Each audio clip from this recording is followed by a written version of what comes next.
Nithyananda Paramasukadam Kevalam Jnanam Tattvaतीतं गगनसदृशं तत्तत्त्वमस्यादिलक्ष्यम् एकं नित्यं विमलमचलं सर्वधी साक्षिभूतं भावातीतं त्रिगुणं सद्गुरुं तं Namami. Nithyanandam to all the singers attending the session from various different parts of the world. We welcome all of you for today's program. Today, Today, we're all going to be addressing one of the most, I would say, a very important and a beautiful cognition or aspect. We're going to be learning how you can manifest, how you can experience the ultimate awakening of the Paramashanta in you.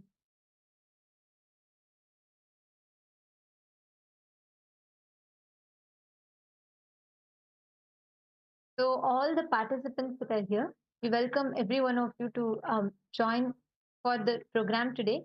And we all have just finished the Nithyananda Yoga. We are going to be starting our day with manifesting the power of third eye.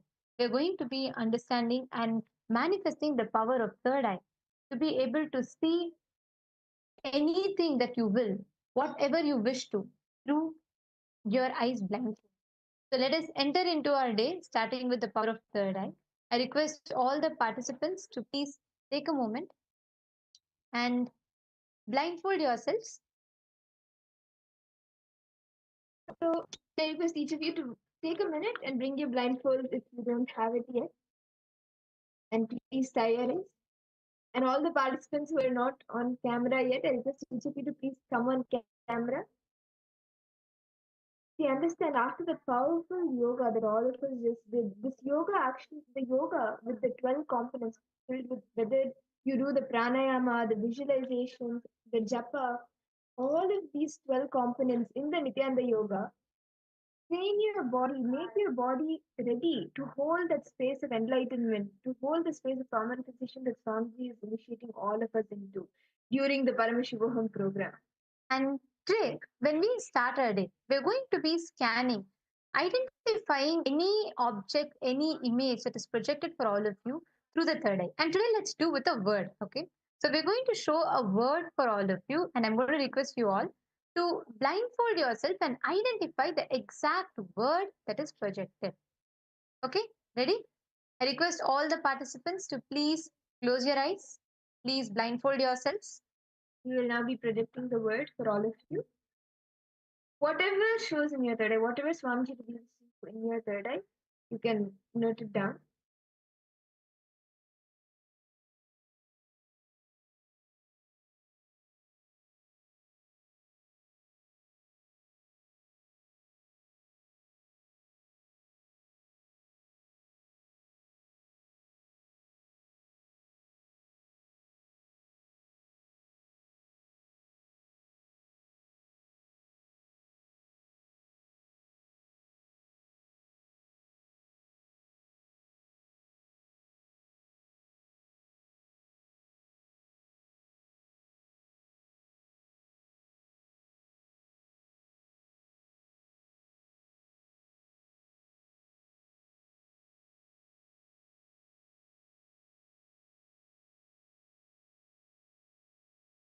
We request all the participants to please take a moment.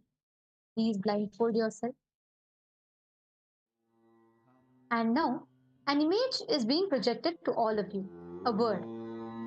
I'm going to request all the participants to take a moment, connect to Swamiji intensely, identify letter by letter. You could see sometimes as even visuals. It's not necessary that you will only see a word or you'll only see letters. Sometimes you could even get some image in your third eye. Whatever Swamiji is revealing to you. Sit straight. Please keep your head, neck, and spine in a straight line. Do not open your eyes. We request all the participants to please blindfold yourselves.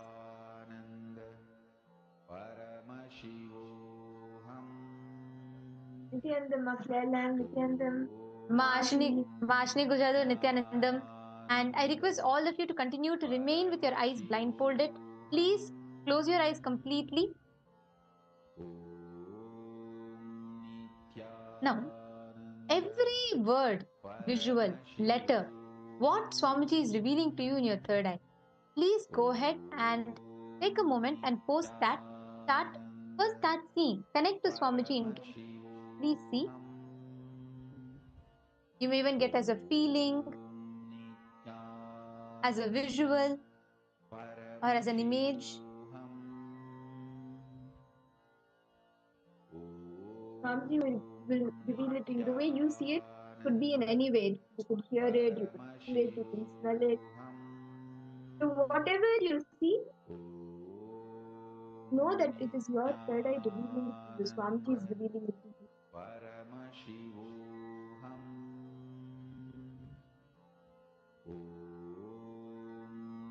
Nithyananda Paramashivoham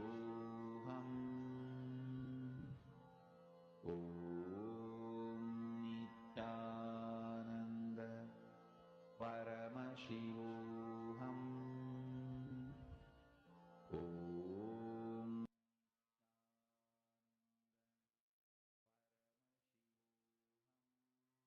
Now, I request all the participants to please relax. Please open your eyes.